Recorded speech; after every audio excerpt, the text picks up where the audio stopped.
ইরানে কাজ করতে গিয়ে আটকে রয়েছে ঘরের ছেলে। বসিরহাট ১ নম্বর ব্লকে শাকচুড়া বাগুন্ডি গ্রাম পঞ্চায়েতে শোকের ছায়া। ৮ বছর আগে দেশ ছেড়ে ইরানে পড়াশোনা করতে গিয়েছিলেন আমির হোসেন গাজী।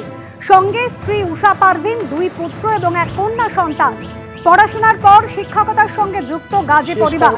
৪৮ ঘন্টা আগে মায়ের সঙ্গে শেষবারের মতন কথা হয়েছে আমির হোসেন গাজীর। তিনি বলছেন তার ছেলে তাকে জানিয়েছিল দুশ্চিন্তায় আছে।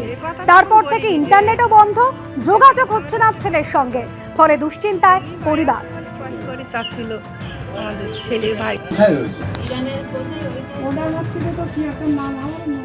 বসিরহাট ১ নম্বর ব্লক, সেখানে শাকচুড়া বাগুন্ডি গ্রাম পঞ্চায়েতে শোকের ছায়া। দেশ ছেড়ে ইরানে পড়াশোনা করতে গিয়েছিলেন আমির হোসেন গাজী। কথা হয়েছে, কিন্তু তারপর থেকে ৪৮ ঘন্টা আগে কথা হয়েছে, তারপর থেকে ইন্টারনেট বন্ধ। ছেলের সঙ্গে যোগাযোগ করতে পারছেন না তার মা, দুশ্চিন্তায় রয়েছেন।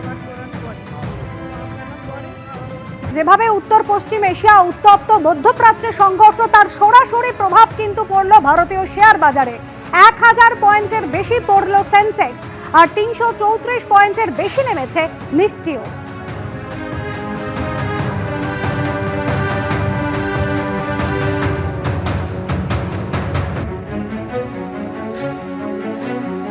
আমরা কথা বলেছিলাম মার্কেট বিশেষজ্ঞ অর্থনীতিবিদ অনির্বাণ দত্তের সঙ্গে। কি বলেছেন শোনাবো।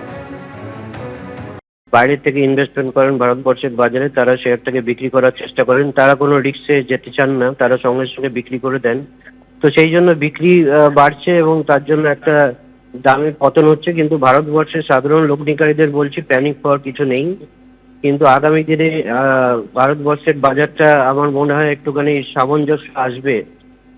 সঙ্গে সঙ্গে দেখবেন যে গোল্ডের প্রাইসটা আকাশছোঁয়া হয়ে গেছে এবং সাধারণভাবে যে ক্রুড অয়েলের দাম ইন্টারন্যাশনাল মার্কেটে বাড়ছে। সরকার এক্ষুনি দাম বাড়ানোর কোনো পরিকল্পনা করবে না, কিন্তু আগামী দিনে যদি এটা বেশি দিনের জন্য চলতে থাকে তাহলে কিন্তু ভারতবর্ষের বিদেশি মুদ্রার ভান্ডারে চাপ পড়বে। হরমুজ প্রণালী দিয়ে যত তেল যায় তাতে কিন্তু শুধুমাত্র ভারতবর্ষ নয়, সারা বিশ্বের অর্থনীতিরই কিন্তু টালমাটাল পরিস্থিতি হওয়ার একটা জায়গা হয়েছে। অর্থনৈতিক বিশেষজ্ঞ অনির্বাণ দত্তের বক্তব্য শুনলেন। এদিকে ইরান এবং ইসরায়েলের মধ্যে যে সংঘর্ষ, তার মধ্যেই ক্রমশই কিন্তু বাড়ছে অপরিশোধিত তেলের দাম।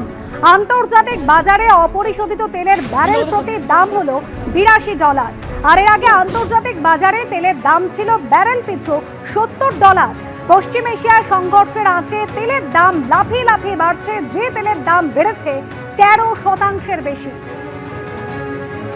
ভারতকে তার মোট যে তেলের চাহিদা তার 90% আমদানি করতে হয়। সেই 90%র 40 থেকে 50% পশ্চিম এশিয়া থেকে আসে। আগে আরো বেশি আসতো।